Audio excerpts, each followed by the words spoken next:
Hello friends, welcome back to charming Chaitanya channel. ಇವತ್ತು ನಾನು ನಿಮ್ಮೆಲ್ಲರಿಗೂ ಉತ್ತರ ಕರ್ನಾಟಕ ಸ್ಪೆಷಲ್ ಮತ್ತು ಒಂದು ಸ್ಟ್ಯಾಪಲ್ ಫುಡ್ ಅಂತಲೇ ಹೇಳ್ಬೋದು, ಅದು ಜೋಳದ ರೊಟ್ಟಿ. ತುಂಬ ಸುಲಭವಾಗಿ ನಾವು ಮನೇಲಿ ಹೇಗೆ ಮಾಡ್ಕೊಳ್ಬೋದು ಅಂತ ಹೇಳಿ ತಿಳಿಸ್ಕೊಡ್ತೀನಿ. ವಿಡಿಯೋನ ಸ್ಕಿಪ್ ಮಾಡದೆ ಎಂಡ್ವರೆಗೂ ನೋಡಿ, ಆಗ ನೀವು ಕೂಡ ಬಿಗಿನರ್ಸ್ ಆಗಿದ್ರೆ ತುಂಬ ಸುಲಭವಾಗಿ ರೊಟ್ಟಿನ ಮಾಡ್ಕೊಳ್ಬೋದು. ತೆಳ್ಳಗೆ ಕೂಡ ತಟ್ಟೋದು ಹೇಗೆ, ಇದರಲ್ಲಿ ಯೂಸ್ ಮಾಡುವಂಥ ಟಿಪ್ಸು ಮತ್ತು ಟ್ರಿಕ್ಸ್ನ ತಿಳಿಸ್ಕೊಡ್ತೀನಿ. ನೋಡೋಣ ಬನ್ನಿ ಫ್ರೆಂಡ್ಸ್. ರೊಟ್ಟಿ ತುಂಬ ಮೃದುವಾಗಿ ಬರುತ್ತೆ, ತುಂಬ ಸ್ವಾದಿಷ್ಟವಾಗಿ ಕೂಡ ಟೇಸ್ಟ್ ಇರುತ್ತೆ. ತೆಳ್ಳು ಕೂಡ ಹೇಗೆ ತಟ್ಬೋದು ಅಂತ ತೋರಿಸ್ತೀನಿ. ನೋಡಿ ಎಷ್ಟು ಮೃದುವಾಗಿದೆ ಅಂತ ನೀವೇ ನೋಡ್ಬೋದು. ಫಸ್ಟ್ ಸ್ಟೆಪ್ ಬಂದು ನಾವು ಹಿಟ್ಟನ್ನ ಜರಡಿ ಹಿಡಿಬೇಕು. ಸೊ ಇಲ್ಲಿ ನಾನು 2 ಕಪ್ಪಷ್ಟು ಜೋಳದ ಹಿಟ್ಟನ್ನ ತಗೊಂಡಿದ್ದೀನಿ. 2 ಕಪ್ ಜೋಳದ ಹಿಟ್ಟನ್ನ ನಾನು 1 ಕಪ್ಪನ್ನೇ ತಗೊಂಡು ಜರಡಿ ಹಿಡಿತಾ ಇದ್ದೀನಿ. ಜರಡಿ ಹಿಡಿಯೋ ಕಾರಣ ಏನು ಅಂದ್ರೆ, ನಿಮ್ಮ ಜೋಳದ ಹಿಟ್ಟಿನ ಜರಡಿ ಹಿಡಿಯೋದ್ರಿಂದ ಈ ತರ ಒಟ್ಟೆಲ್ಲಾನು ಆಚೆ ಬರುತ್ತೆ, ಮತ್ತೆ ಜೋಳದ ರೊಟ್ಟಿ ಸಾಫ್ಟ್ ಆಗಿ ಬರೋದಕ್ಕೆ ಇದು ಒಂದು ಮೇಜರ್ ಸ್ಟೆಪ್ ಅಂತ ಹೇಳ್ಬೋದು. ಇಲ್ಲಿ ಈ ನೀರ್ನ ಕಾಯಿಸೋದಕ್ಕೆ ಇಟ್ಟಿದ್ದೀನಿ. ನೀರ್ ಚೆನ್ನಾಗಿ ಕುದ್ದಾದ್ಮೇಲೆ ಇಳಿಸ್ಕೊಂಡು ಜಿಗಿನ ಮಾಡ್ಕೊಳ್ತಾ ಇದ್ದೀನಿ ಹಿಟ್ಟಿಗೆ. ಸೊ ಕೆಲವೊಬ್ರು ಪೂರ್ತಿ ಹಿಟ್ಟನ್ನೇನೆ ಜೋಳದ ರೊಟ್ಟಿ ಹಿಟ್ಟು ಫುಲ್ಲು ಬಿಸಿನೀರಲ್ಲೇ ಕಲಿಸ್ತಾರೆ. ಈ ರೀತಿ ಮಾಡಬಾರ್ದು. ಅರ್ಧ ಜಿಗಿ ಅರ್ಧ ಒಣ ಹಿಟ್ಟು ಈ ತರ ಇರಬೇಕು. ಅರ್ಧ ಒಣ ಹಿಟ್ಟನ್ನ ತಣ್ಣೀರಲ್ಲಿ ಕಲಿಸ್ಬೇಕು. ಸೊ ಜಿಗಿ ಅನ್ನೋದು ತುಂಬಾನೇ ಇಂಪಾರ್ಟೆಂಟ್ ಪ್ರೊಸೀಜರ್ ಅಂತಾನೆ ಹೇಳ್ಬೋದು ಜೋಳದ ರೊಟ್ಟಿ ಮಾಡೋದ್ರಲ್ಲಿ. ಸೊ ಜಿಗಿ ನೀವು ಎಷ್ಟು ಪ್ರಮಾಣ ಚೆನ್ನಾಗಿ ಮಾಡ್ಕೊಳ್ತೀರಾ ನೋಡಿ, ಅಷ್ಟು ಚೆನ್ನಾಗಿ ನಿಮ್ಮ ರೊಟ್ಟಿ ಮೃದುವಾಗಿ ಬರುತ್ತೆ. ಸೊ ನಿಮ್ಗೆ ಅರ್ಥ ಆಯ್ತು ಅನ್ಕೊಳ್ತೀನಿ. ನಾನು ಇಲ್ಲಿ ತಗೊಂಡಿರೋ ಹಿಟ್ಟಲ್ಲಿ ಅರ್ಧ ಮಾತ್ರ ಜಿಗಿ ಮಾಡ್ತೀನಿ, ಇನ್ನು ಅರ್ಧ ಹಾಗೆ ಇಡ್ತೀನಿ ಸೈಡಲ್ಲಿ. ಅದು ತಣ್ಣೀರಲ್ಲಿ ಆಮೇಲೆ ಕಲ್ಸ್ಕೊಳ್ಬೇಕಾಗತ್ತೆ. ನೋಡೋಣ ಬನ್ನಿ ಹೇಗೆ ಮಾಡೋದಂತ. ನೋಡಿ ಇಲ್ಲಿ ನಾನು 1 ಗ್ಲಾಸ್ ಅಷ್ಟು ತಗೊಂಡಿದ್ದೀನಿ. 2 ಕಪ್ಗೆ 1 ಗ್ಲಾಸ್ ಅಷ್ಟು ಜಿಗಿ ಬೇಕಾಗತ್ತೆ. ಸೊ ಈಗ ಕಲ್ಸ್ಕೊಂಡು ಇಡ್ತಾ ಇದ್ದೀನಿ ನಾನು ಬಿಸಿನೀರಲ್ಲಿ. ಸೊ ಅರ್ಧ ಒಣ ಹಿಟ್ಟನ್ನ ಹಾಗೆ ಬಿಡೋಣ. 2 ಕಪ್ ಕರೆಕ್ಟಾಗಿ ಇಲ್ಲಿ ಜೋಳದ ರೊಟ್ಟಿ ಹಿಟ್ಟನ್ನ ತಗೊಂಡಿದ್ದೀನಿ. ಸೊ ಇದು ಜೋಳ ನಾನೇ ಬೀಸಿರೋದು. ಸ್ವಲ್ಪ ರೇಷನ್ ಅಕ್ಕಿ ಹಾಕ್ಬೇಕಾಗತ್ತೆ ನೀವು ಬೀಸ್ಬೇಕಾದ್ರೆ. ಈಗ ಒಂದು 7 ಲೋಟ ಇಲ್ಲ 6 ಲೋಟದಷ್ಟು ನೀವು ಜೋಳ ತಗೊಂಡ್ರೆ, ಬಿಳಿ ಜೋಳ ಇದು, ನಾವು ಹೊಲದಲ್ಲೇ ಬೆಳೆದಿರುವಂತ ಬಿಳಿ ಜೋಳ. ಹೈಬ್ರಿಡ್ ಯಾವುದೇ ಕಾರಣಕ್ಕೂ ಯೂಸ್ ಮಾಡಬೇಡಿ, ಚೆನ್ನಾಗಿ ಬರೋದೇ ಇಲ್ಲ ರೊಟ್ಟಿ. ಮೊದಲು ನಾನು ಕೂಡ ಇಲ್ಲಿ ಬೆಂಗಳೂರಲ್ಲಿ ಸಿಗುತ್ತೆ ಅಂತ ಅದನ್ನೇ ಯೂಸ್ ಮಾಡ್ತಾ ಇದ್ದೆ. ಎಲ್ಲ ತುಂಬ ಈಸಿಯಾಗಿ ಅವೈಲಬಲ್ ಇದೆ ಹೈಬ್ರಿಡು, ಬಟ್ ಅದನ್ನ ಯೂಸ್ ಮಾಡಿದ್ರೆ ಖಂಡಿತವಾಗ್ಲೂ ರೊಟ್ಟಿ ಚೆನ್ನಾಗಿ ಬರಲ್ಲ ಅಂತ ನನ್ನ ಅಭಿಪ್ರಾಯ. ಇದು ನಮ್ಮ ಹೊಲದಲ್ಲಿ ಬೆಳೆದಿರೋ ಬಿಳಿ ಜೋಳ ತಗೊಂಡಿರೋದು ನಾನು. ಸೊ ನೀವು ರೇಷನ್ ಅಕ್ಕಿ ಹಾಕ್ಬಿಟ್ಟು ಆಮೇಲೆ ಬೀಸಿಸಿ.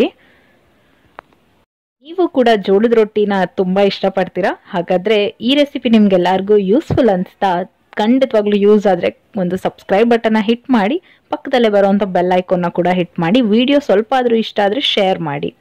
ಸೊ ಫ್ರೆಂಡ್ಸ್, ಇವಾಗ ಒಂದು 10 ನಿಮಿಷ ಹಾಗೆ ಬಿಟ್ಟಿದೆ. ಆ ಥರ ಏನಕ್ಕೆ ಬಿಡೋದು ಅಂದರೆ, ಹಿಟ್ಟಲ್ಲಿ ಏನಾದರೂ ಒಂದು ಸ್ವಲ್ಪ ಮಾಯ್ಸ್ನೆಸ್ ಬರುತ್ತೆ ಬಿಸಿನೀರಿಂದ.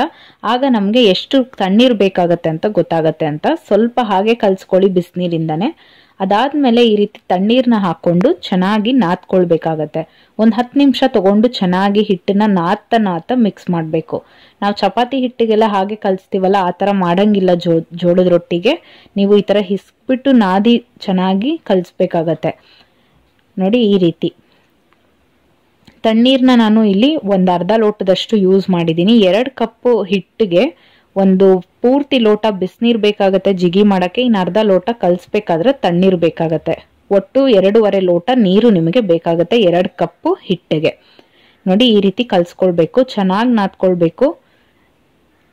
ನೋಡಿ ಚೆನ್ನಾಗಿ ಈ ಥರ ನಾದಬೇಕು. ಬಿಳಿ ಜೋಳನೇ ಆದಷ್ಟು ಯೂಸ್ ಮಾಡಿ. ಇವಾಗ ಇಲ್ಲಿ ಕಂಪ್ಲೀಟ್ ಆಗಿ ಹಿಟ್ಟು ಕಲ್ಸಾಗಿದೆ. ಈಗ ನಾದ್ತಾ ಇದ್ದೀನಿ ನಾನು. ಈ ತರ ನಾದೋದಕ್ಕೆ ಒಂದು 5 ನಿಮಿಷ ತಗೊಳ್ಬೇಕು. ಸೊ ನೀಟಾಗಿ ನಾದಿದ್ರೆ ಜೋಳ ರೊಟ್ಟಿ ತುಂಬಾ ಚೆನ್ನಾಗಿ ಬರುತ್ತೆ, ತುಂಬಾ ಸ್ವಾದಿಷ್ಟವಾಗಿ ಕೂಡ ಇರುತ್ತೆ. ಖಂಡಿತವಾಗ್ಲೂ ಒಂದ್ಸಲ ಟ್ರೈ ಮಾಡಿ ನೋಡಿ.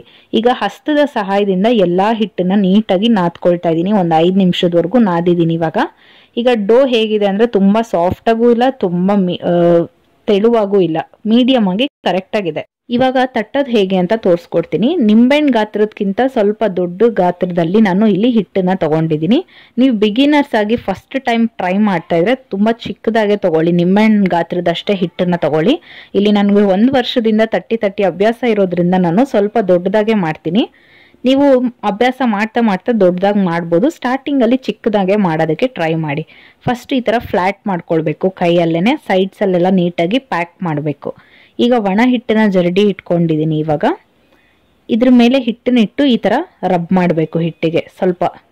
ಅವಾಗ ಒಣ ಹಿಟ್ಟನ್ನ ಈ ತರ ರಬ್ ಮಾಡಿಕೊಂಡು ಈಗ ತಟ್ಟೋದಕ್ಕೆ ಪ್ರಾರಂಭ ಮಾಡೋಣ. ಸೊ ಸ್ಲೋ ಮೂವಲ್ಲಿ ನಿಮಗೆ ತೋರಿಸ್ತೀನಿ ನಾನು ಹೇಗೆ ತಟ್ಟೋದು ಅಂತ. ನಿಮ್ಮ ಲೆಫ್ಟ್ ಹ್ಯಾಂಡನ್ನ ನೀವು ಆ ಹಿಟ್ಟೇನಿದೆ ಕೊನೆಯಲ್ಲಿ ಸೀಳ್ ಬಿಡದೆ ಇರೋ ರೀತಿ ಪುಷ್ ಮಾಡಬೇಕಾಗತ್ತೆ. ರೈಟ್ ಹ್ಯಾಂಡಿಂದ ತಟ್ಕೊಳ್ಬೇಕಾಗತ್ತೆ. ಹಾಗೇನೆ ತಿರ್ಗಿಸ್ಕೊಳ್ತಾ ಹೋಗಬೇಕು. ಸೊ ಬಿಗಿನರ್ಸಿಗೆ ಸ್ವಲ್ಪ ರೊಟ್ಟಿ ತಿರ್ಗೋದು ಕಷ್ಟ ಅನಿಸುತ್ತೆ. ಪ್ರಾಕ್ಟೀಸ್ ಮಾಡ್ತಾ ಮಾಡ್ತಾ ತುಂಬ ಈಸಿಯಾಗಿ ಬರುತ್ತೆ ನಿಮಗೆ. ನೋಡಿ, ಲೆಫ್ಟ್ ಹ್ಯಾಂಡಿಂದ ಈ ಥರ ಪುಷ್ ಮಾಡಬೇಕು. ಆವಾಗ ನಿಮಗೆ ಸೀಳ್ ಬಿಡಲ್ಲ ಕೊನೆಗಳಲ್ಲಿ. ಈ ರೈಟ್ ಹ್ಯಾಂಡಿಂದ ಈ ಥರ ತಟ್ಕೊಳ್ತಾ ರೊಟ್ಟಿನ ತಿರುಗಿಸ್ಬೇಕು. ನೋಡಿ, ಸ್ಲೋ ಆಗಿ ತೋರಿಸ್ತಾ ಇದ್ದೀನಿ ನಿಮಗೆ ಅರ್ಥ ಆಗಲಿ ಅಂತ. ನೋಡಿ, ಈ ರೀತಿ ಮಾಡ್ಕೊಳ್ಬೇಕಾಗತ್ತೆ. ಸೊ ನೀವು ಈ ಪ್ರೊಸೀಜರ್, ಈ ಸ್ಟೆಪ್ಪನ್ನ ನೀವು ಎಂಡ್ವರೆಗೂ ಮಾಡಬಾರ್ದು. ಸ್ವಲ್ಪ ರೊಟ್ಟಿ ದೊಡ್ಡದಾದ್ಮೇಲೆ ನೆಕ್ಸ್ಟ್ ಬೇರೆ ಥರ ಮಾಡಬೇಕಾಗತ್ತೆ. ನೋಡೋಣ ಬನ್ನಿ ಹೇಗೆ ಅಂತ. ಸೊ ಫಾಸ್ಟಾಗಿ ಮಾಡ್ತೀನಿ ನಾನು, ತುಂಬಾನೇ ನಿಮಗೋಸ್ಕರ ಸ್ಲೋ ಆಗಿ ತೋರಿಸ್ತಾ ಇದ್ದೀನಿ. ಈಗ ದೊಡ್ಡದಾಗಿದೆ ಸ್ವಲ್ಪ ರೊಟ್ಟಿ. ಈಗ 2 ಕೈಯಿಂದ ಬಡಿಬೇಕು ಈ ಥರ. ನೋಡಿ, ಒಂದ್ಸತಿ ಲೆಫ್ಟ್ ಹ್ಯಾಂಡು, ಒಂದ್ಸತಿ ರೈಟ್ ಹ್ಯಾಂಡು. ತುಂಬ ಜೋರಾಗಿ ಬಡಿಬಾರ್ದು. ಅವಾಗ ಹಿಟ್ಟು ಅಂದ್ರೆ ರೊಟ್ಟಿ ಏನಿದೆ ಅದು ಅಂಟು ಬಿಡುತ್ತೆ ಕೆಳಗಡೆ ಸ್ಲ್ಯಾಬ್ಗೆ.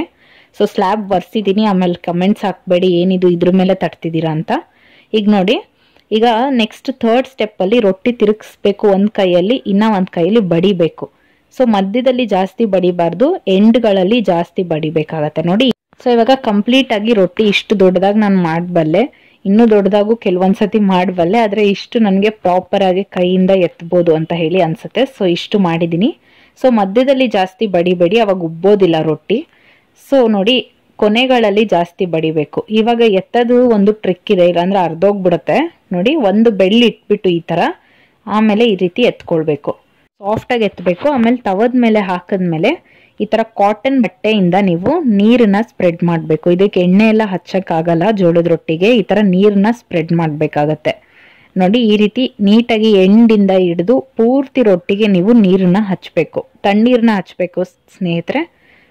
ಸೊ ಒಂದು ಕಾಟನ್ ಬಟ್ಟೆ ಇದಕ್ಕಂತಾನೆ, ರೊಟ್ಟಿ ಮಾಡೋದಕ್ಕಂತಾನೆ ನಾನು ಇಟ್ಟಿದ್ದೀನಿ. ಸೊ ಅದರಲ್ಲಿ ಮಾಡ್ಕೊಳ್ತಾ ಇದ್ದೀನಿ. ಇದು ಮೇಲಿರುವಂಥ ಪೋರ್ಷನ್, ಅಂದರೆ ಈಗ ನೀರು ಹಚ್ಚಿರುವಂಥ ಪೋರ್ಷನ್ ಸ್ವಲ್ಪ ಡ್ರೈ ಆಗಬೇಕು. ನೀರು ಅಲ್ಲಿವರೆಗೂ ಬೇಯಿಸ್ಬೇಕಾಗತ್ತೆ. ಆಮೇಲೆ ತಿರುವಾಕ್ಬೇಕು. ಈಗ ಡ್ರೈ ಆಗಿದೆ ನೋಡ್ಬೋದು ನೀವು. ಇವಾಗ ತಿರುವಾಕ್ತೀನಿ. ಸೊ ನೋಡಿ, ಇವಾಗ ತಿರುವಾಕಿದ್ದೀನಿ. ಈಗ ಈ ಕಡೆ ಪೋರ್ಷನ್ ಕೂಡ ಬೇಯಬೇಕು. ಸೊ ನೀವು ರೊಟ್ಟಿ ಮಾಡುವಂಥ ಪ್ಯಾನ್ ಏನಿರುತ್ತಲ್ಲ ಅದು ಸ್ವಲ್ಪ ಒಳಗಿರೋ ಥರ ಇರಬೇಕು ಮಧ್ಯದಲ್ಲಿ. ಸೊ ಈ ಥರ ರೊಟ್ಟಿ ಪ್ಯಾನ್ ಅಂತ ನಿಮಗೆ ಕೇಳಿದ್ರೆ ಸಿಗುತ್ತೆ. ಸೊ ನಿಮಗೆ ಇದು ತುಂಬ ಹೆಲ್ದಿ ಫುಡ್ಡು, ಡಯಟ್ ಫುಡ್ ಅಂತಾನು ಹೇಳ್ಬೋದು. ಜೋಳದ ರೊಟ್ಟಿ ತುಂಬ ಶಕ್ತಿಯುತವಾದಂಥ ಫುಡ್ಡು. ಸೊ ಎಲ್ಲರೂ ಸೇವಿಸಿದ್ರೆ ತುಂಬ ಚೆನ್ನಾಗಿರುತ್ತೆ ಅಂತಾನೆ ಹೇಳ್ಬೋದು. ತುಂಬ ಹೆಲ್ದಿ ಫುಡ್ ಇದು. ರಾಗಿ ಅಷ್ಟು ಹೆಲ್ದಿ ಅಂತಾನೆ ಹೇಳ್ಬೋದು. ನೋಡಿ, ಈ ಥರ ನೀಟಾಗಿ ಬೇಯಿಸ್ಕೊಳ್ಬೇಕು ಪ್ರತಿಯೊಂದು ಎಂಡಲ್ಲಿ, ಕಾರ್ನರಲ್ಲಿ. ಈಗ 2ನೇ ರೊಟ್ಟಿ ಕೂಡ ಬಡ್ದಾಗಿದೆ, ಅದನ್ನ ಕೂಡ ಹಾಕ್ಬೇಕಾಗತ್ತೆ ಹೆಂಚ್ ಮೇಲೆ ಇವಾಗ ನಾನು. ಸೊ ಬಡಿಯೋದು ನಾನು ಒಂದು ರೊಟ್ಟಿ ತೋರಿಸ್ತಿದ್ದೀನಿ, ನಿಮ್ಗೆ ಅರ್ಥ ಆಗಿದೆ ಅಂತ ತಿಳ್ಕೊಳ್ತೀನಿ ನಾನು. ಸೊ ಅರ್ಥ ಆಗಿದೆ ಅಂತ ಅನ್ಕೊಳ್ತೀನಿ. ಸೊ ನಿಮ್ಗೆಲ್ಲರಿಗೂ ಈ ವಿಡಿಯೋ ಇಷ್ಟ ಆಗಿದ್ರೆ ದಯವಿಟ್ಟು ನನಗೆ ಒಂದು ಲೈಕ್ನ ಕೊಡಿ. ಸ್ವಾದಿಷ್ಟವಾದಂಥ ರೊಟ್ಟಿ, ಜೋಳದ ರೊಟ್ಟಿ, ಉತ್ತರ ಕರ್ನಾಟಕ ಸ್ಪೆಷಲ್ ರೊಟ್ಟಿ ರೆಡಿ ಆಗಿದೆ. ಸೊ ನಮ್ಮ ಮನೇಲಿ ಪ್ರತಿದಿನ ಮಾಡುವಂಥ ಸ್ಪೆಷಲ್ ಫುಡ್ ಇದು. ಸೊ ನಾನು ಬ್ಯಾಂಗ್ಳೂರಿಯನ್ ಆಗಿದ್ರು ಕೂಡ ನಮ್ಮದು ಲವ್ ಮ್ಯಾರೇಜ್ ಆಗಿರೋದ್ರಿಂದ ಶರಣ್ ಉತ್ತರ ಕರ್ನಾಟಕದವರು. ಸೊ ಅವರು ಪ್ರತಿದಿನ ರೊಟ್ಟಿ ಬೇಕಾಗತ್ತೆ. ಸೊ ನಾನು ಮಾಡಿ ಅಭ್ಯಾಸ ಮಾಡ್ಕೊಂಡಿದ್ದೀನಿ. ಸೊ ಎಲ್ಲರೂ ಆಶ್ಚರ್ಯ ಪಡ್ತಾರೆ ನಾನು ರೊಟ್ಟಿ ಮಾಡೋದು ನೋಡಿದ್ರೆ. ಸೊ ತುಂಬ ಸಿಂಪಲ್ಲು, ನಮ್ಮ ಅತ್ತೆ ಹೇಳ್ಕೊಟ್ಟಿದ್ದ ಟ್ರಿಕ್ನ ಯೂಸ್ ಮಾಡಿ ನಾನು ಮಾಡೋದು. ಸೊ ಈಗ ರೆಡಿ ಆಗಿದೆ ಜೋಳದ ರೊಟ್ಟಿ, ಉತ್ತರ ಕರ್ನಾಟಕ ಸ್ಪೆಷಲ್ ರೊಟ್ಟಿ. ಅದು ತುಂಬ ಬದನೆಕಾಯಿ ಪಲ್ಯ ಜೊತೆಗೆ. ಈ ಪಲ್ಯದ ರೆಸಿಪಿ ಬೇಕಂದ್ರೆ ನನಗೆ ಕಮೆಂಟ್ ಮಾಡಿ ತಿಳಿಸಿ, ಮಾಡಿ ತಿಳಿಸ್ತೀನಿ.